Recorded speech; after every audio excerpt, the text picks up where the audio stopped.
Hello citizens and welcome back. This is our match preview for City first Newcastle in the Premier League. So hit like, hit subscribe. Let's jump into it. So this is a big game. We had a phenomenal result against, well, we had a phenomenal week before the international break. We played Liverpool, beat them 3-0, of course. That was unbelievable performance by the whole team as well. I was just looking on Sky Sports, actually, and they had all our ratings down for a 7, and most of Liverpool's ratings down as 7 as well, apart from Doku, who got 9. Very bizarre, because I thought it was a very one-sided game. But either way, we had a great result against Liverpool. We had a great result against Borussia Dortmund as well, beating them 4-1 earlier, a few days before Liverpool. Because we had a fantastic result the weekend before that as well. So I think that one was Bournemouth, was it? So we are in good form at the moment. We have had some interesting results in the Champions League. We've let ourselves down. We've had some. Well, we had a little scare in the Carabao Cup as well against Swansea when they went in front as well. But otherwise, we are in pretty decent form. Now, we're not keeping clean sheet after clean sheet after clean sheet, which is what I would like to see. But we're not letting a lot of goals in. So the whole back four has been transformed. We've done a Donnarumma in goal. I think they all see him as someone who's competent, world-class goalkeeper. Not saying Edison wasn't, but just someone's done a room in there. Whoever plays in that back four, I know he start with Vardio and Diaz as our centre-backs, and I think that's a really good choice. Even with Stones fit, I do think them two are making a great partnership with Donnarumma behind them as well. It's a good, back solid spine right there. And on the full-backs, whoever he brings in, whether it's Aït-Nouri, O'Reilly, who's having a great start to the season, and Nunes and Lewis on the right-hand side, and Kusanov as well, of course. I'd rather play him at right back, but whoever's in that back four, I think that we've got a solid foundation there built, working from Donnarumma forward. So going into this Newcastle game, a team who can counter-attack, team who are not, afraid to use a bit of creativity. They got a couple of free rolls in there as well. You got Gordon, who can absolutely tear any team apart on his day as well. You got the big man up front now, Voltemada, is that his name? They have a lot of threat, Newcastle, and they will be dangerous from set pieces. They will be dangerous on the counter-attack as well, and they're not afraid to run at you with the ball. So that back four and that spine that we've got built from the start of the season, from Wolves onward, I think that's going to serve us quite well in this game. And I don't see another, tipsy-topsy game where it's like 1-0 us, 1-0, 2-1 them, then 2-1, then 3-2 later on, then maybe a 3-all as well, like in previous seasons, where it's just been like hectic at their stadium. I don't see it being like that. They will go hell for leather against us. Don't get it mixed up. I don't think they've got a win away from home this season yet. So at home is where they shine. That's where they've got the fans on board, and they're going to be well up for it. And I do think they're going to be a massive threat. But still, I just think we're a bit more stable at the back than we have been over previous seasons with Donnarumma in goal and with a solid centre-back partnership. Midfield as well. Rodri being injured. When will he come back? Will he be fit enough?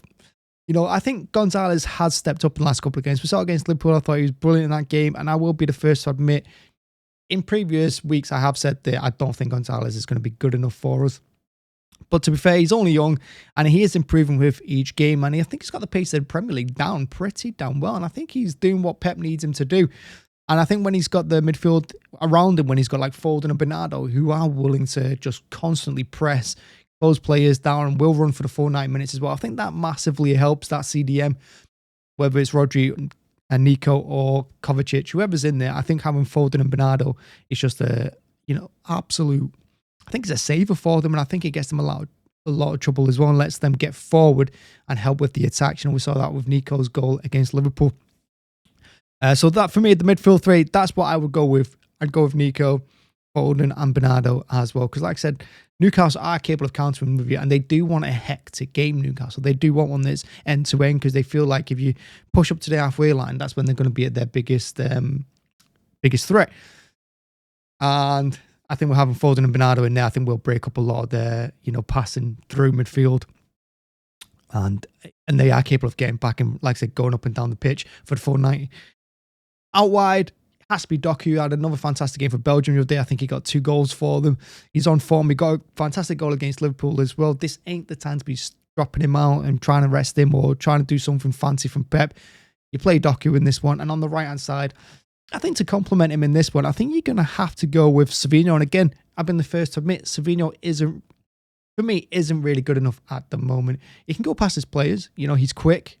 At least he's sometimes quick. I mean, sometimes he just jogs. I don't know. But I do think that Savinho and Doku, when they're on the game, they are an absolute threat to any team they play against. And Pep doesn't mind putting them inside as well in the midfield. If Foden goes wide or Bernardo goes wide, he doesn't mind them if they press inside, which will cause Newcastle problems as well. And he's not afraid to switch them either, which again just mixes things up a little bit and offers a bit more unpredictability. And Savinho will go back and defend. I mean, he scares me a little bit around the box because he has been a bit dodgy and he does like to foul inside the box and stuff like that. But regardless, he does put in an effort. The one thing about Savinho and Doku, I've said it about the both, is sometimes going forward, they lack the pass, the cross, the shot. They're just timid when they get into that final third and they just don't deliver the ball quick enough to Haaland, or they don't get a shot away quick enough. They're just indecisive. And I feel like when they've got a lot of time in their head to think, they just, I don't know, they're like Sterling. The more time they have in their head, the worse it gets. And when they just go off instinct or they just have a split second to react, I think that's when they're explosive best. And I don't think Newcastle handled them, honestly. Newcastle have been a bit dodgy this season. Defensively, they've been pretty poor. You know, they're not scoring goals as freely as they can. And I think if we get an early goal, which will be key with those two out wide, getting the ball in quick enough to Haaland, who of course is probably going to start up front, I think an early goal would just settle our nerves down a little bit. And I think it would put more pressure on them, and that might open them up further at the back, allowing us to counter on them. Because something we've seen this season under Pep, and something I'm really enjoying actually, is that, yeah, we still push up the halfway line, but when we counter, we actually counter. We get the ball forward. We don't mess about. You see, when Shirk is on the pitch or Reinders, they turn, they want to play the ball. I don't know if that's something Pep's going to like drown out them by the end of the season. But getting the ball forward nice and early, I was concerned who would be doing that for Haaland and for us in general when De Bruyne went, because he was the master of getting the ball forward early. But Shirk is doing it, Ryan is doing it. I think Foden to some degree is also doing it this season. But Shirk in particular, he's phenomenal. You give him the ball and he just over the top of the defenders or through the middle. He doesn't care. I mean, in multiple games that he started this season, he's trying to play the through ball like 4 or 5 times in the opening 10 minutes to Haaland. He just wants to get Haaland, who is making run after run after run. And I think Haaland's loving it. You can see it in the goal contributions and now the number of goals he scored this season. You can see it in Shirky's goals and assists. I think with that creative player on a free roll in that midfield, I think we can be an absolute threat. But I think Pep will bring him on in the second half when things are a little bit more easier for us and when we can introduce a bit more flair and punish Newcastle, who are going to be more open at the back, trying to push for a late equaliser or late winner. That would be the way I would set up in this game. And again, Newcastle, very dangerous team when playing at St. James's Park. The shame's not at the Etihad this one. But it is the first game after an international break. And I always say the game after an international break, when you've had 2 weeks away from your club, it's just a complete unknown. You don't know what state players are going to come back in. You don't know who's going to have a little niggle from the international games. You just don't know how the air miles has affected them. You don't know what kind of training they've had on the pitch since or what kind of recovery. You just don't know. And you don't even know if they'll be up to full speed yet. Again, going back into the Premier League. But these are the games you have to win. Arsenal dropped points before the international break, and they would have known that. They've had 2 weeks to sit on the fact they dropped 2 points against Sunderland. So they will be wanting to bounce back, and we have to pick up points as quickly as possible going forward. The winter months are so important, and we've seen it in previous seasons when we've won the league. November, December and January are crucial for us, and that's when we go on our amazing runs. And when we go on a fantastic run, we generally win the league. Unfortunately for us, I think, I don't know. We do have some tough games coming up, and we haven't really...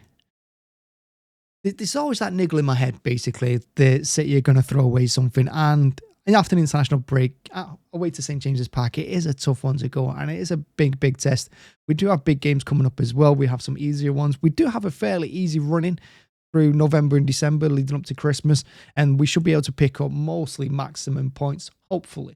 But this Newcastle game is a test, and we'll be able to see where we're at from there. But the season is getting more intense as it goes on. We can't afford to drop points. Arsenal will feel us breathing down their necks, of course, as well, so the pressure is on them. I think the pressure's been off us for most of the season, and I think we've kind of gone under the radar, but that will change after that last result against Liverpool. That changes now. Everyone thinks we're on the radar. Everyone thinks we're coming, big balls behind Arsenal, which we are doing. We'll put more pressure on them, and we'll see if they've got the bottle for it. Hopefully they haven't. And hopefully for City and for Pep, that we just get everything right for Newcastle. Because going through this game, we've got the Champions League in midweek, and then we've got Leeds at home as well. We've got 2 home games coming up straight after this one. So we can get back into our full rhythm. It's just navigating this tricky tie. And I think once we're in our full rhythm after the next couple of games in the Champions League and at home to Leeds on next Saturday, I think that should hopefully put us on a good platform building through the rest of November and towards Christmas. Fingers crossed. Anyway, that's the match preview. Hit like, hit subscribe. Thank you very much for watching. As always, let me know your first 11. I mean, if you put Cherki in there instead of Bernardo, I also don't mind that as well. More creative minds in midfield as well. I'm not against it.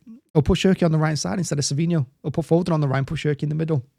Either any of those would be fine. Thanks very much for watching. Really appreciate it. Hit like, hit subscribe, and see you all. See you all after the game. Hopefully we get a win. Bye-bye.